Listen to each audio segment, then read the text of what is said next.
1 കൊരിന്ത്യർ 8-12 ഇങ്ങനെ സഹോദരന്മാരുടെ നേരെ പാപം ചെയ്ത് അവരുടെ ബലഹീന മനസാക്ഷിയെ ദണ്ഡിപ്പിക്കുമ്പോൾ നിങ്ങൾ ക്രിസ്തുവിനോട് പാപം ചെയ്യുന്നു.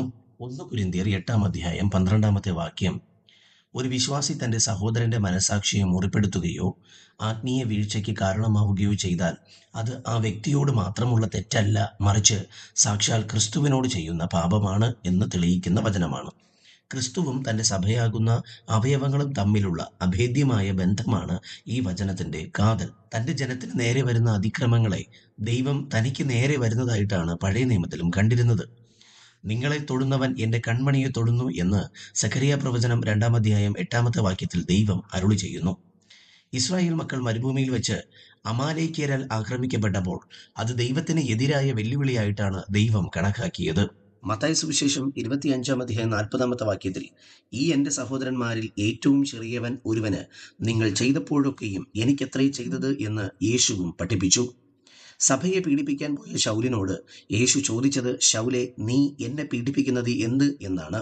വിശ്വാസികളെ ഉപദ്രവിക്കുന്നത് തന്നെ ഉപദ്രവിക്കുന്നതിന് തുല്യമാണ് എന്ന് യേശു ഉറപ്പിച്ചു പഠിപ്പിച്ചു. എന്തുകൊണ്ടാണ് വിശുദ്ധ പൗലോസ് ദൈവത്തിന്റെ പരിശുദ്ധാത്മാവിനാൽ കൊരിന്ത് സഭയിൽ ഇപ്രകാരം എഴുതി അറിയിച്ചത്? കൊരിന്ത്യ സഭയിലെ ചിലർ തങ്ങളുടെ അറിവ് ഉപയോഗിച്ച് സഹോദരങ്ങളെ അവഗണിച്ചിരുന്നു. വിഗ്രഹാർപ്പിതം കഴിക്കുന്നത് നിസ്സാര കാര്യമാണെന്ന് അവർ വാദിച്ചു.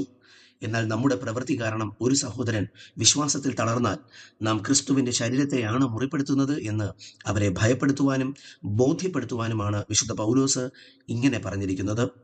ഈ വാക്യത്തിൽ നിന്നും നാം മനസ്സിലാക്കേണ്ട ചില സത്യങ്ങൾ അഥവാ ചില പ്രായോഗിക കർത്തവ്യങ്ങൾ ഇവയൊക്കെയാണ്. 1. സഭയിലെ ഓരോ അംഗവും ക്രിസ്തുവിന്റെ ശരീരത്തിന്റെ ഭാഗമാണ്. മറ്റുള്ളവരുടെ വേദന നമ്മുടേതും ക്രിസ്തുവിൻ്റെതും ആണ്. 2.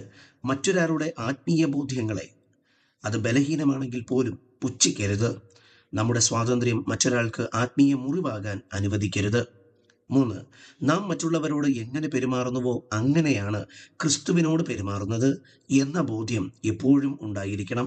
ചുരുക്കത്തിൽ, സഹോദരനെ വേദനിപ്പിക്കുന്നത് ക്രിസ്തുവിനെ വേദനിപ്പിക്കുന്നതിന് തുല്യമാണ്. ക്രിസ്തുവിനോടുള്ള സ്നേഹം നാം നമ്മുടെ സഹോദരങ്ങളോട് കാണിക്കുന്ന കരുതലിനാൽ അളക്കപ്പെടുന്നു. എന്നീ വചനത്താൽ ദൈവം നമ്മെ സമൃദ്ധമായി അനുഗ്രഹിക്കുമാറാകട്ടെ. ആമേൻ.